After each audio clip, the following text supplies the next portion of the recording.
Hey everyone, Victor Fernandez Fit here. Hope you're doing well today. I wanted to share with you thoughts about a conversation I had with someone who I've had quite a few conversations about health and fitness over the past year or so.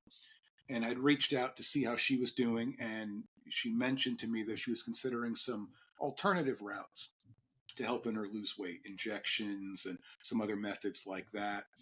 And I shared with her my thoughts on it, and I want to share with you my thoughts on it now as well.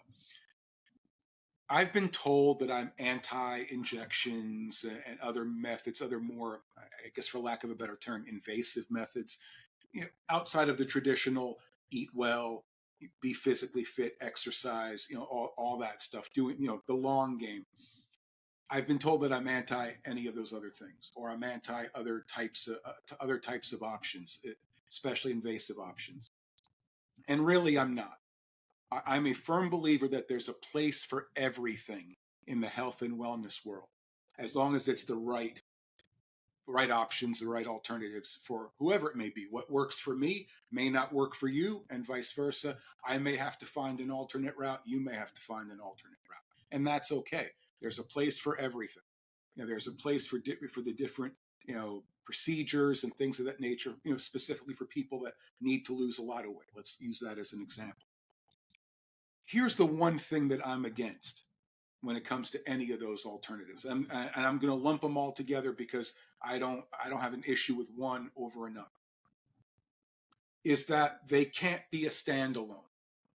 They can't be the only option you have available. They can't be the only option that you turn to. And what I mean by that is, if you use one of those options, one of those alternatives to lose weight, and it succeeds, that's great. That's awesome. That's what they're intended to do. So as long as it works for you, that's great. Two thumbs up. Here's the thing. For me, the hardest part of a health and wellness journey, and this you know includes myself, what I've been through over the last 15, 20 years, it's not the actual weight loss. Really, anyone can lose weight. I guarantee you I've lost hundreds of pounds over the years. But the biggest challenge for me was keeping it off. The biggest challenge for me was finding a manageable, realistic, simple to follow plan that allows me to at least maintain the weight loss that I've made, that I've attained, or move on to the next goal that I have set in mind. But I went up and down, up and down, up and down because I didn't have a plan B. I plan A, I did what I had to do. I lost the weight. I got to the weight I wanted to be at. And then I washed my hands of it, and all the bad habits slowly but surely crept back in. That's the issue that we're dealing with, is that when we use some alternative methods, and you know what they are, I'm not going to point them out,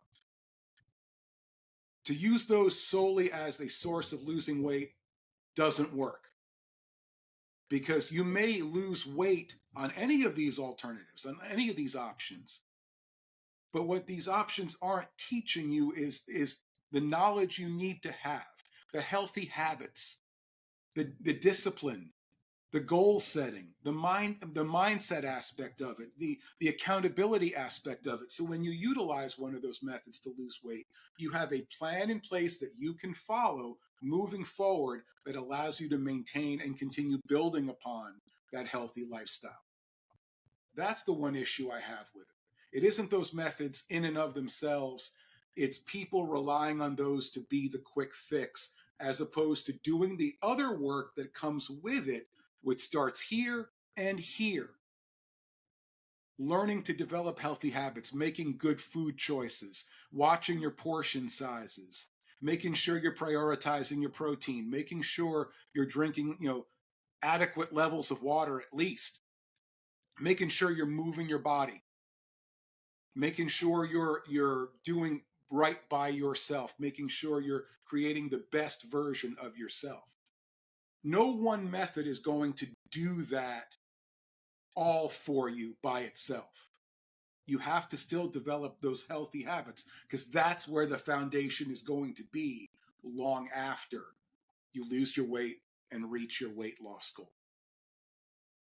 So I'm not going to tell anybody don't do this or don't do that. If you find something that works for you, use it. Use it to your advantage. Benefit from it. Earn those wins. Lose that weight. But also understand that those things alone aren't going to not only get to you to where you want to be, but continue to keep you where you want to be, or better yet, continue improving your quality of life, your health and well-being. Anyway, I'm sure that's going to ruffle a few feathers. It is what it is, but I'm a staunch proponent of making sure you're still developing that foundation. If you do that, you're going to succeed, no matter what route you choose to take. Hope you're all doing well. I'll catch you next time.